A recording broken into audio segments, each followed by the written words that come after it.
The Frosty-T burner was pioneered by a guy named Jerry Frost, who's a hobby blacksmith up in Alaska. The parts needed for this burner are a .035 Mig Tip, a 1/4 inch flare by 1/8 MPT union, a 1/4 inch flare female swivel, a 1/4 inch flare by 1/4 inch FPT elbow, a 1/4 inch by 1.5 inch brass nipple, and then I ended up using this 3/8 by 1/4 inch needle valve, but you can kind of use anything you want to get from your brass nipple to your 3/8 flare, which is common for a propane tank.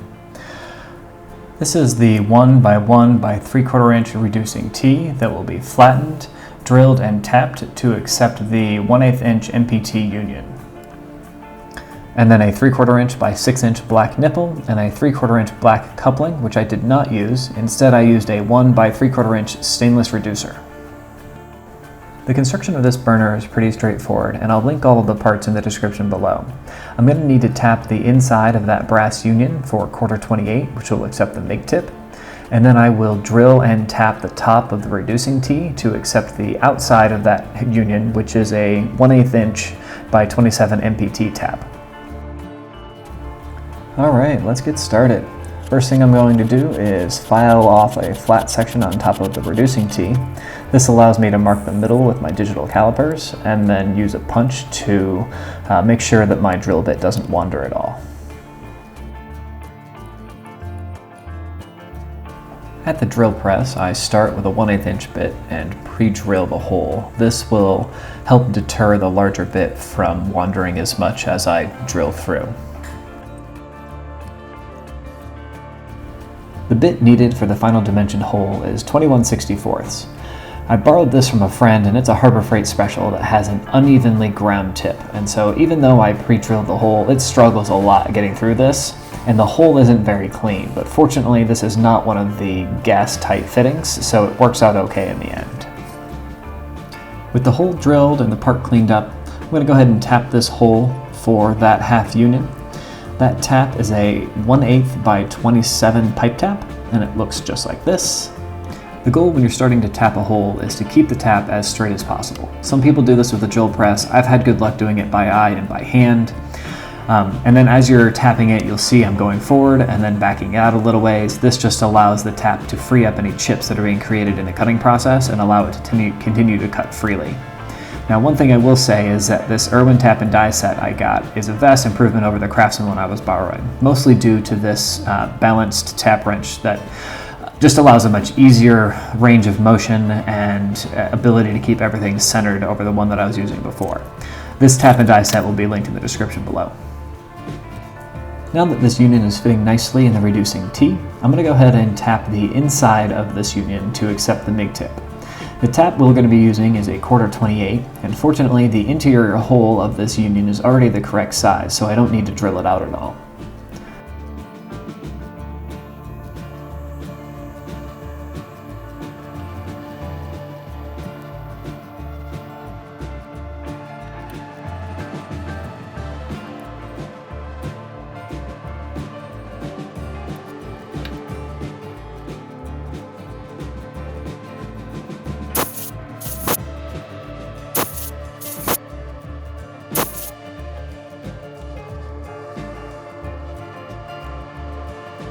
With both of our holes now tapped, I can move on to final assembly. With the parts laid out in the assembly order, I grab my gas pipe sealant for all required fittings. I want you to notice that you do not need sealant on the 3/8 inch flare fittings. Additionally, you'll see that I'm still using the coupling in this picture, as that didn't get swapped out until I was testing the flare. Also during testing, I noticed that my Mig Tip seal was leaking, so I swapped over to a tape sealant to fix that leak. I added tape to the T fitting as well, just to tighten that up a bit, since the drill bit caused a moderately sloppy hole.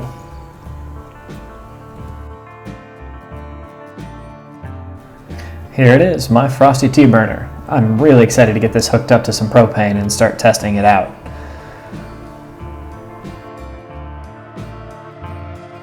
So this is the initial test where I noticed I had some issues to deal with. The first of which was that the Mig Tip was leaking around its seal, and like I said, I ended up swapping out the liquid gas sealant for the tape, and it just seemed to work better. And I don't know if I just got the thread sealed a little better or if the extra volume from the tape allowed it to close that leak up, but between this test and the next test is when I did all of those changes I previously talked about.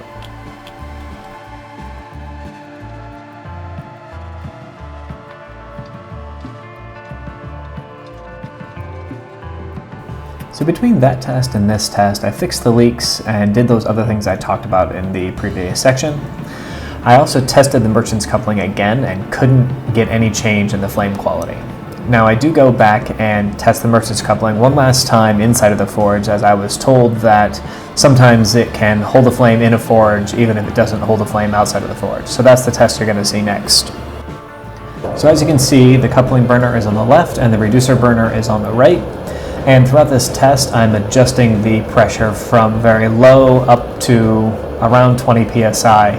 And towards the lower ranges, I can get the right structure of the flame in the coupling one, but as soon as I hit any sort of decent amount of pressure, i.e. 3 or 4, it just does what you see now. And the burner on the right holds its flame really well throughout the entire range of pressures.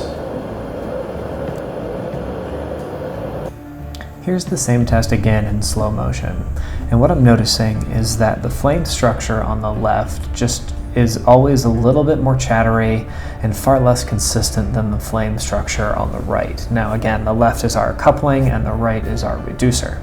And as I increase the pressure, you'll notice the flame on the left actually release from the flare where it's supposed to be and project towards the bottom of the forge, whereas the flame on the right, as I increase the pressure, as expected, I am getting more propane for the same amount of oxygen. So what I'm doing is I'm getting more of that orange burning, which means it's a richer burn, i.e. there is more propane in it than there was previously, and that's again due to the increased pressure that's going through the nozzle.